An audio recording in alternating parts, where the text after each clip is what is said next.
नमस्कार, आप देख रहे हैं मौसम तक चैनल। मैं हूं देवेंद्र त्रिपाठी। संपूर्ण भारत में 14 दिसंबर 2021 को कैसा रहने वाला है मौसम का हाल, आइए जानते हैं। इस समय उत्तर भारत के मैदानी इलाकों के साथ-साथ एडजॉइनिंग सेंट्रल इंडिया और ईस्टर्न पार्ट्स में बहुत ज़्यादा सर्दी पड़ने लगी है, क्योंकि उत्तरी और उत्तर पश्चिमी ठंडी हवाओं का असर देर-सवेर ही सही लेकिन पहुंच चुका है। और आज सुबह सबसे कम तापमान अगर मैदानी इलाकों की बात करें तो हिसार में रहा, जहां पर 4.2 डिग्री पारा दर्ज किया गया, जो कि हिमाचल प्रदेश में शिमला से भी नीचे है। इसके अलावा मेरठ, नारनौल, चुरू, सीकर, अजमेर, ग्वालियर, इन सभी जगहों पर भी तापमान 5 डिग्री सेल्सियस के इर्द-गिर्द ही रिकॉर्ड किया गया, यानी कि सर्दी बनी हुई है और काफ़ी अच्छी सर्दी इस समय उत्तर भारत के शहरों में देखने को मिल रही है, एडजॉइनिंग सेंट्रल और ईस्टर्न पार्ट्स में।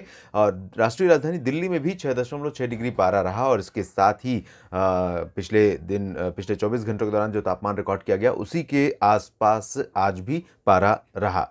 इस बीच उत्तर भारत के पर्वतीय क्षेत्रों पर एक डब्ल्यूडी बना हुआ है, लेकिन बहुत स्ट्रॉन्ग वेदर सिस्टम नहीं है। जैसा कि अनुमान लगाया गया था कि 13 दिसंबर को एक सिस्टम पहुंचेगा और उसका इम्पैक्ट उत्तर भारत के पहाड़ों पर पड़ेगा। यहाँ पर सिस्टम ज़रूर है, लेकिन बहुत प्रभावी नहीं है। इसके बावजूद उत्तर भारत के पर्वतीय और मैदानी इलाकों पर बादल कुछ नजर आ रहे हैं। एक सर्कुलेशन बना हुआ है राजस्थान के पश्चिमी हिस्सों पर, जो थोड़ा सा मॉइस्चर ला रहा है अरब सागर की तरफ से। दूसरी ओर जो कैस्पियन सी से आया हुआ सिस्टम है डब्ल्यूडी के रूप में, वो गिलगित बाल्टिस्तान मुजफ्फराबाद लद्दाख के ऊपर है। दक्षिण भारत की तरफ देखें तो यहाँ पर कोई एक्टिव वेदर सिस्टम नहीं है, लेकिन जैसा कि इससे पहले अगर आपने बुलेटिन देखा होगा तो उसमें मैंने जिक्र किया था कि बंगाल की खाड़ी का जो दक्षिणी हिस्सा है भूमध्य रेखा के करीब वाला, यहाँ पर समुद्र में हलचल काफ़ी बढ़ी हुई है, लेकिन ये हलचल भारत की तरफ ज़्यादा नहीं आएगी। इसके बावजूद इसका मॉइस्चर कुछ न कुछ पहुँच रहा है। साथ ही साथ नॉर्थ ईस्टर्ली विंड्स यहाँ पर पहुँचे, जिसकी वजह से नॉर्थ ईस्ट मानसून भारत के पूर्वी तटों पर सक्रिय बना हुआ है कुछ हिस्सों पर। ये तो रही बात मौसमी सिस्टमों की और वर्तमान मौसमी कंडीशन की।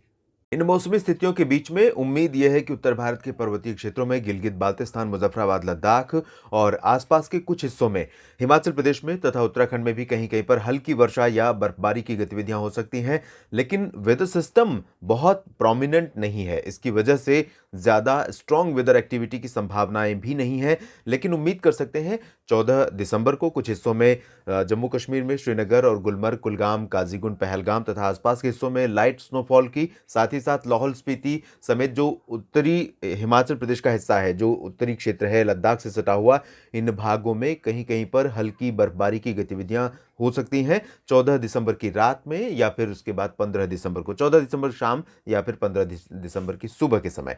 बहुत ज़्यादा स्प्रेड नहीं होगा बारिश और बर्फबारी का, बहुत ज़्यादा इंटेंसिटी भी नहीं होगी, लेकिन लाइट रेन, लाइट स्नोफॉल की संभावना यहां पर रहेंगी। उत्तराखंड में अभी फिलहाल मौसम साफ रहेगा। लद्दाख में कुछ हिस्सों में गतिविधियां हो सकती हैं, पूर्वी हिस्सों में मौसम साफ रहेगा। मैदानी इलाकों की अगर बात करें तो हिमाचल प्रदेश के सटे हुए जो पंजाब और हरियाणा के क्षेत्र हैं, इन भागों में तापमान काफ़ी तेज़ी से नीचे आ रहा है। और ख़ासतौर पर बात न्यूनतम तापमान की मैं कर रहा हूं, क्योंकि न्यूनतम तापमान में गिरावट से ही सर्दी का असली जो पता है, असली प्रभाव है, वो देखने को मिलता है। और इस समय उत्तर भारत के जो मैदानी इलाके हैं, पंजाब, हरियाणा, दिल्ली, वेस्ट उत्तर प्रदेश, राजस्थान, ईस्ट उत्तर प्रदेश, ये पूरे जो रीजन हैं, इन भागों में ज़्यादातर जगहों पर अगले 24 घंटों के दौरान भी हवाएं उत्तरी दिशा से ही चलती रहेंगी और इन हवाओं के कारण तापमान में और गिरावट हो सकती है। कुछ जगहों पर हरियाणा का हिसार और सिरसा और आसपास का जो हिस्सा है, ये वाला जो रीजन है, साथ ही साथ चुरू, गंगानगर, हनुमानगढ़ का जो रीजन है उत्तरी राजस्थान का, और अजमेर तक का रीजन है, इन भागों में तापमान काफ़ी तेज़ी से नीचे जाता है। आप जानते हैं कि गर्मी के मौसम में सबसे ज़्यादा गर्मी हनुमानगढ़, गंगानगर, चुरू और आसपास के इलाकों में राजस्थान में पड़ती है, और इससे सटे जो हिसार समेत सिरसा समेत जो हरियाणा के हिस्से हैं, इन भागों में पड़ती है। तो ये वो पॉकेट है देश का, पूरे देश का मैदानी इलाकों की बात मैं कर रहा हूं, जहां पर सबसे ज्यादा गर्मी और सबसे ज्यादा सर्दी भी पड़ती है, और ग्राउंड फ्रोस्ट यानी पाला पड़ने की आशंकाएं भी यहां पर माफ कीजिएगा, बनने लगी हैं, क्योंकि यहाँ पर तापमान धीरे धीरे और नीचे जा सकता है, और तापमान नीचे जाने के चलते ही ग्राउंड फ्रोस्ट बनने की संभावनाएं, पाला पड़ने की संभावनाएं यहाँ पर बन सकती हैं। हालांकि अभी ज़्यादा लंबे समय तक ये हवाएं नहीं चलेंगी, क्योंकि एक डब्ल्यूडी इसके बाद 15 दिसंबर को भी उत्तर भारत में दस्तक देने वाला है।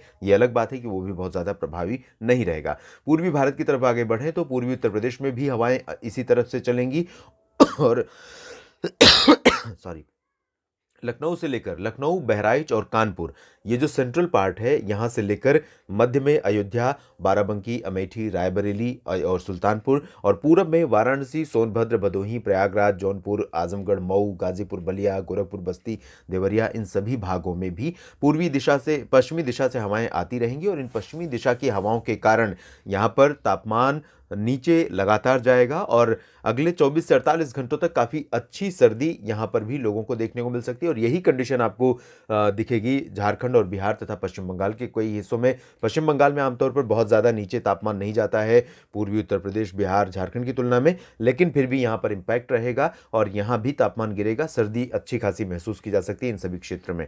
उप हिमालय पश्चिम बंगाल, सिक्किम और पूर्वोत्तर भारत के क्षेत्रों में भी शुष्क मौसम रहेगा। यहाँ पर किसी तरह के मौसमी बदलाव की संभावना ज़्यादा नहीं है, लेकिन पूर्वोत्तर भारत के इन सभी क्षेत्रों, साथ ही साथ उत्तर भारत के और पूर्वी भारत के जो तराई वाले रीजन है, इन भागों में कई जगहों पर कोहरे का प्रभाव बढ़ जाएगा। तापमान में गिरावट, हवाओं की कम स्पीड और आसमान साफ होने की कंडीशन, ये सारी फेवरेबल कंडीशंस हैं घने कोहरे के लिए। और जिस तरह की कंडीशन है, इसके आधार पर मैं कह सकता हूं कि बिहार से लेकर उत्तर प्रदेश और पंजाब, हरियाणा, दिल्ली तक तमाम जगहों पर तापमान नीचे है, हवाओं की स्पीड कम है, इस वजह से कोहरा घना हो सकता है, मॉडरेट टू डेंस फॉग हो सकता है कई जगहों पर, और इसकी वजह से रेल, रोड और एयर ट्रैफिक पर थोड़ा सा इम्पैक्ट पड़ सकता है। निश्चित रूप से बाधा तो नहीं आएगी, बहुत घना कोहरा नहीं होगा, लेकिन जो खुले वाले रीजन है, तराई वाले रीजन है, इन भागों में कोहरा थोड़ा घना भी हो सकता है और व्यवधान भी आ सकता है ट्रैफिक में। मध्य भारत के क्षेत्रों में बहुत ज़्यादा परिवर्तन नहीं होगा, मौसम साफ रहेगा, तापमान यहाँ पर भी गिरेगा। ओडिशा से लेकर गुजरात तक, मध्य प्रदेश, छत्तीसगढ़, महाराष्ट्र, गोवा, दादरा नगर हवेली, दमन दीव, इन सभी क्षेत्रों में भी तापमान में गिरावट होने की संभावना है। दक्षिणी मध्य महाराष्ट्र और दक्षिणी कोंकण गोवा के रीजन में मॉइस्चर पहुंचता रहेगा, कुछ बादल छा सकते हैं यहाँ पर और बादलों के बीच लाइट रेन कहीं पर हो सकती है या बूंदाबांदी हो सकती है। ज़्यादा तेज़ बारिश की संभावनाएं अभी भी यहाँ पर नहीं है। दक्षिण भारत के क्षेत्रों में देखें तो तेलंगाना में भी मौसम शुष्क रहेगा। उत्तरी आंतरिक कर्नाटक के शहरों में गुलबर्गा, गडक, रायचूर समेत तमाम शहरों में ड्राई वेदर रहेगा। दक्षिणी आंतरिक कर्नाटक, रायलसीमा और तटीय आंध्र प्रदेश के रीजन में एक जैसी एक्टिविटी होगी। यहाँ पर पूर्वी हवाओं का प्रभाव रहेगा, उत्तर पूर्वी हवाओं का, और साथ ही साथ दक्षिण प्रायद्वीपीय भारत के इन सभी क्षेत्रों पर पूर्वी हवाओं का प्रभाव रहेगा। और इन पूर्वी हवाओं के प्रभाव से ही ये जो रीजन है, तमिलनाडु से लेकर कर्नाटक का दक्षिणी आंतरिक हिस्सा और केरल तथा रायलसीमा और दक्षिणी तटीय आंध्र प्रदेश का हिस्सा, इन भागों में कुछ स्थानों पर लाइट रेन हो सकती है और कोस्टल तमिलनाडु के क्षेत्रों में कहीं कहीं पर मॉडरेट रेन होने की संभावनाएं भी रहेंगी, पुदुचेरी में खास तौर पर, और इससे सटे रीजन्स में पंबन में भी कुछ स्थानों पर मध्यम बौछारें गिर सकती हैं।